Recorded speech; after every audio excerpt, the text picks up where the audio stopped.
Today we will have two Bible readings. I'll be reading from the New Revised Standard Version. Our first Bible reading will be taken from the book of Matthew, chapter 5, verses 1 to 12. When Jesus saw the crowds, he went up the mountain, and after he sat down, his disciples came to him. Then he began to speak and taught them, saying, "Blessed are the poor in spirit, for theirs is the kingdom of heaven. Blessed are those who mourn, for they will be comforted.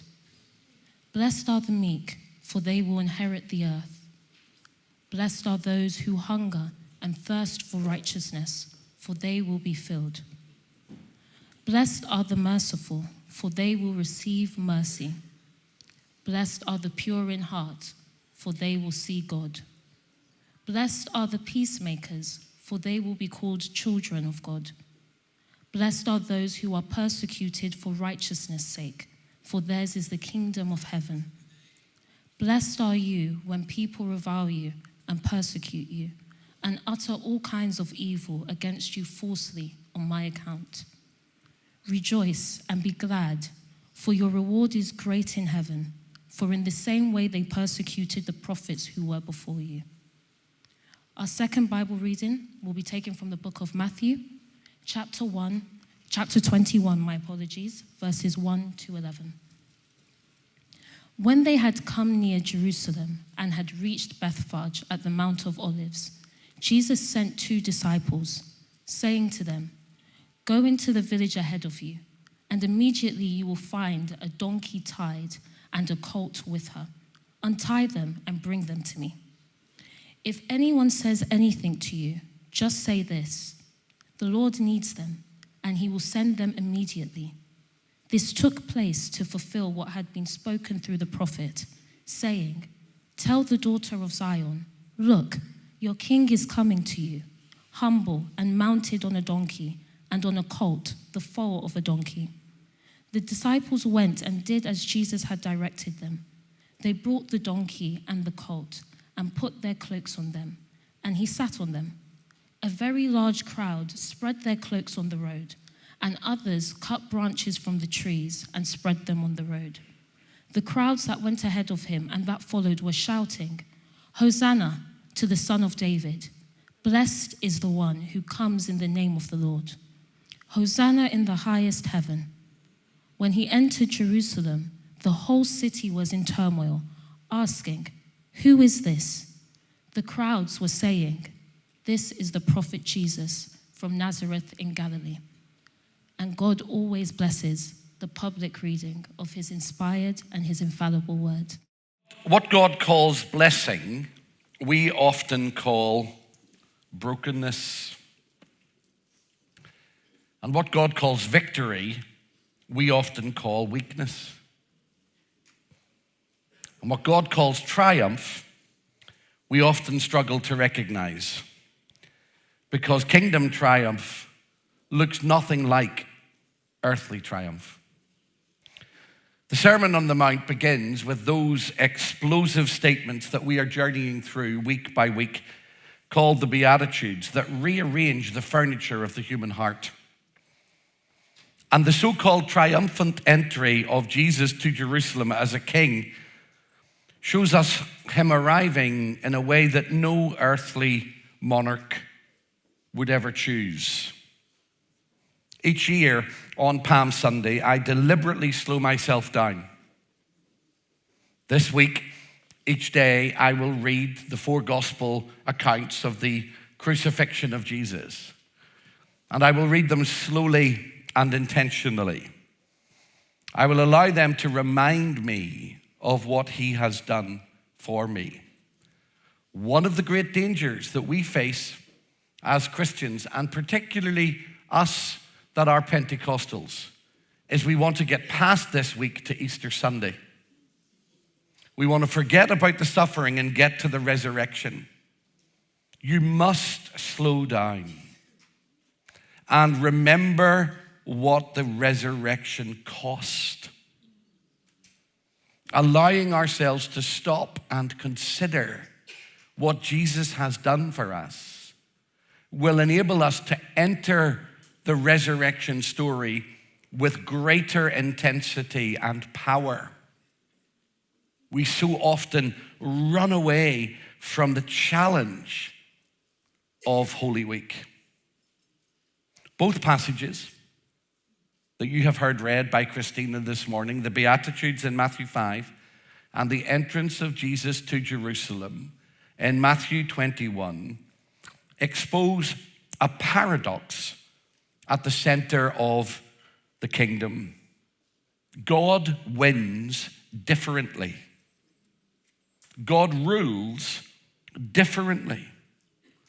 God blesses differently. And God transforms us differently. Matthew tells us that Jesus goes up a mountain, sits down, and begins to teach his disciples while the crowds listen in verses 1 and 2 of Matthew 5.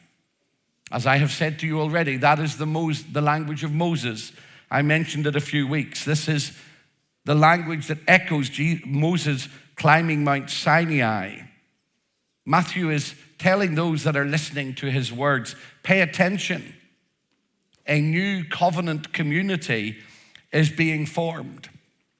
And he begins his kingdom manifesto not with commands, but with blessings, not with demands, but with an invitation. He doesn't threaten, he promises. And what he announces feels upside down. Blessed are the poor in spirit. Blessed are those who mourn. Blessed are the meek. Blessed are the persecuted. Every line seems wrong to us because the kingdom is not built on the scaffolding of human logic. The kingdom is God's rearranged world breaking into ours. The Beatitudes aren't a list of spiritual superheroes. They're a description of the kind of person the Spirit makes us as we surrender to Jesus. They are a portrait of grace at work in our lives. Blessed are the broken. Jesus begins with the poor in spirit. We explored it last week. And I wanted to return to these Beatitudes to tie them to this triumphant entry, or so-called triumphant entry. The ones who know they don't have it all together, the ones who are painfully aware of their need. In the world's logic, lack is nothing other than a liability. But in God's economy, knowing that we have a need is an open door. God always starts where we admit that we cannot fix ourselves. Blessing begins at the point of surrender. Blessed are those who mourn, for they shall be comforted. Jesus doesn't say, blessed are those who avoid pain. He says, blessed are those who grieve. Why? Because the kingdom breaks into the places that you and I are willing to face honestly. Grief becomes the context for divine comfort. Tears become sacred ground for encounter. And God stores every one of them in a bottle. Blessed are the meek, for they will inherit the earth. Meekness is not weakness. It is strength submitted to God. Power, the way Christ uses it, is always cross-shaped. This is not a church that is called to take over the world with violence, with aggression, with missiles and bullets and guns and bombs. We are given an inheritance that we experience through trust, and we hold it violently. We pursue God's purposes with passion and zeal. Blessed are those who hunger. Blessed are those who are merciful. Blessed are those who are pure in heart. Blessed are the peacemakers. Blessed are those who face persecution. Every one of these promises of blessing draws us deeper. Hunger becomes satisfaction. Mercy shown becomes mercy received. Purity becomes vision. Peacemaking becomes a way of life and our identity. Persecution is a pathway to reward. It's a catalogue of contradictions, a parade of paradoxes. It's the language of a kingdom that turns the world not upside down, but the right way up, by turning the world's assumptions upside down. And that brings me to Jesus' entry to Jerusalem. If the Beatitudes describe the character of the kingdom, the entry of Jesus into Jerusalem on that day shows us the character of the king. He enters Jerusalem to inaugurate his final week, not on a war horse like David or Solomon, but on a borrowed donkey, not with a legion of soldiers, but with children shouting praise, not with polished religious leaders behind him, but with ordinary people throwing their cloaks on the ground, just like they did for Jehu. And the reference, behold, your king comes, humble and riding on a donkey, comes from Zechariah, the Old Testament prophet, chapter 9, verse 9. And if you read the full context of the prophecy, here's what it says. Behold, your king comes, triumphant and victorious, humble and riding on a donkey. He is inexplicable. This coronation ceremony is drenched in humility. He is the meek king. He embodies the very beatitude because he is blessed. Blessed is he who comes in the name of the Lord, or blessed in the name of the Lord is he who comes. He is poor in spirit,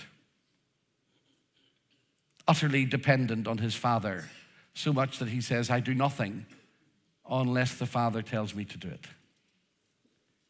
He is the one who in Matthew 9 stands over Jerusalem and weeps, mourning, oh, Jerusalem, Jerusalem, how often would I have gathered you as a hen gathers her chicks, but you would not come to me.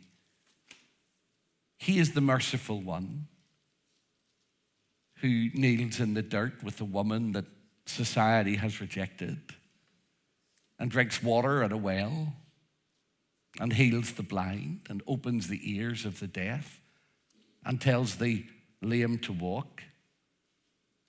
He's the merciful one who meets a woman whose son has died in Nain and says to her in language that is so tender we can't capture it in English, precious darling daughter, do not let your heart be broken forever.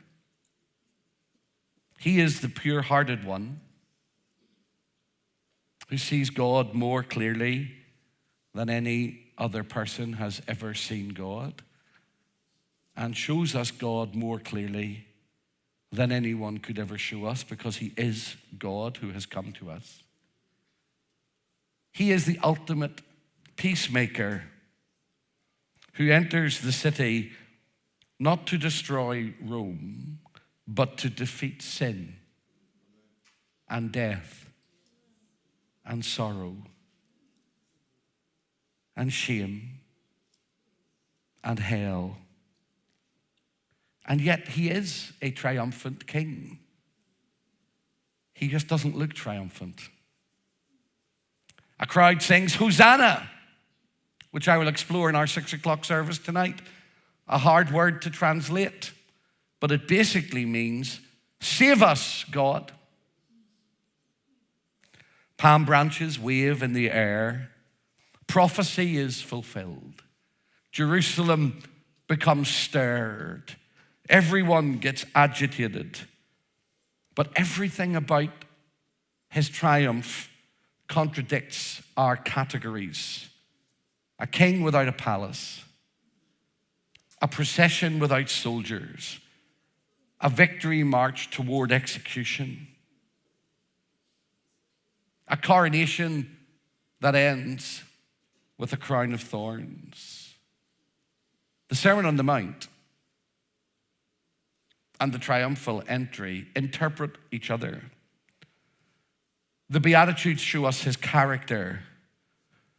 Palm Sunday shows us his mission. If Jesus' triumph is paradoxical, then so is the life that he summons you and I to. We win by surrendering. Victory in the kingdom of heaven is never the victory of the ego. It is always the victory of yieldedness.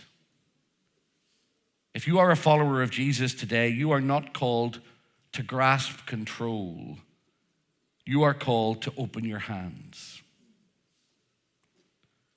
We lead by serving, because Jesus redefines what greatness looks like.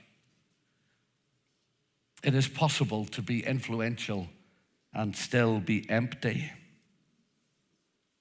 But the kingdom welcomes us and calls us to be those who bow lowest, because those who bow lowest reflect Christ most clearly. And we rise by going lower. Resurrection always follows crucifixion. There is no other route to the empty tomb except through death first. We love by laying down our rights. Peacemaking is not a passive endeavor in a family, in a community, in a city, in a nation, and in the world. It is self-sacrificial. To be a peacemaker is to have the courage to absorb rather than to retaliate, to forgive rather than to get vengeance. I wonder how many families, I wonder how many parents and children, or parents and grandchildren, or sisters and brothers, or neighbors, or aunts, or uncles, or friends could have been rescued from the separation that will never end in their hearts by somebody making a first move.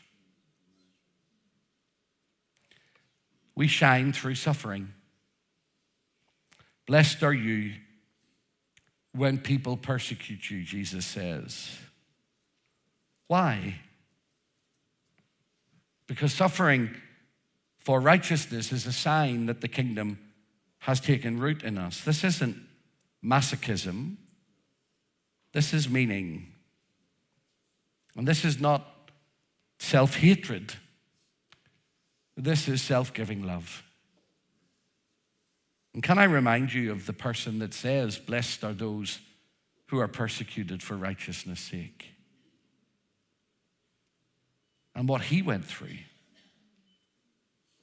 Not one of these characteristics are detached from his character.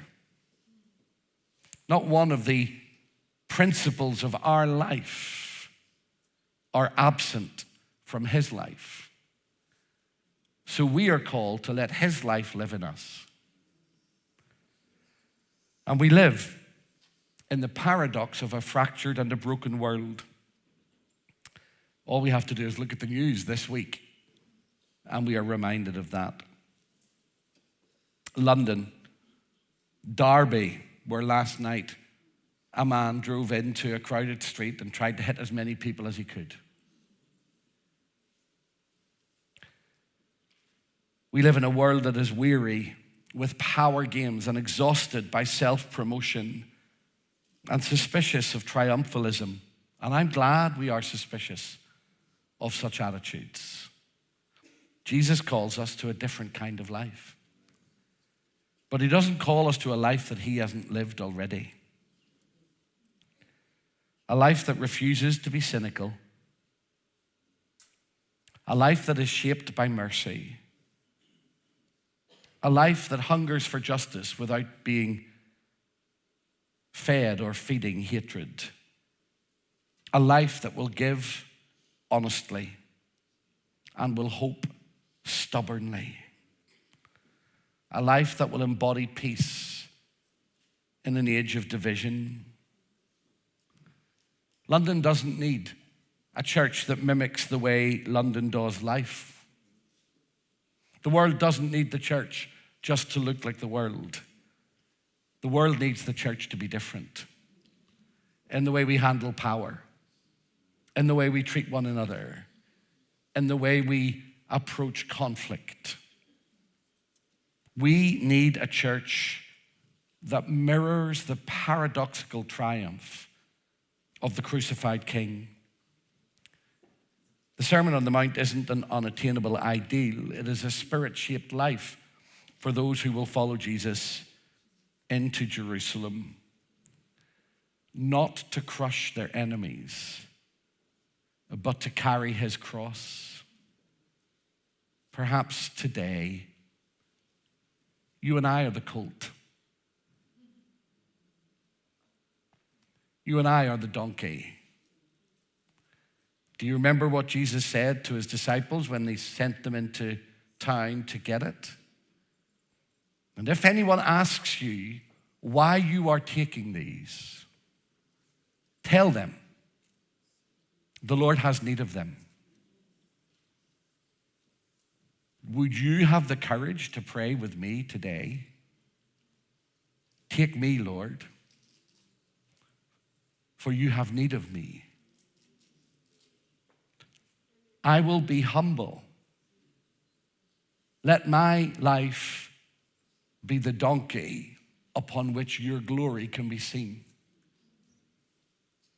Let my words and my actions and my attitude carry you into a world which is uncertain and full of fear. The triumphal entry isn't just a story about a parade. It's an invitation to discipleship. Because Jesus still enters cities and communities and churches and hearts, triumphant and victorious and humble and gentle and powerful and disruptive and loving and sovereign. And he asks us the same question that he asks the crowd on that day in Jerusalem. Will you recognize me? Will you welcome me on my terms, not on yours? Will you let me be the king that I am, not the king that you imagine or design? Will you see me as the king who comes low, who gives himself away, who blesses the broken and breaks the proud? The paradox of the kingdom is the paradox of Christian faith, because it is the paradox of the cross. We live by dying. We find by losing. We rise by falling. We triumph by serving. We become whole by admitting our need. That's the call of the kingdom. That is the Sermon on the Mount's invitation. And that is the way Jesus entered Jerusalem. This is the king's triumph. The question is, will we follow it? Amen.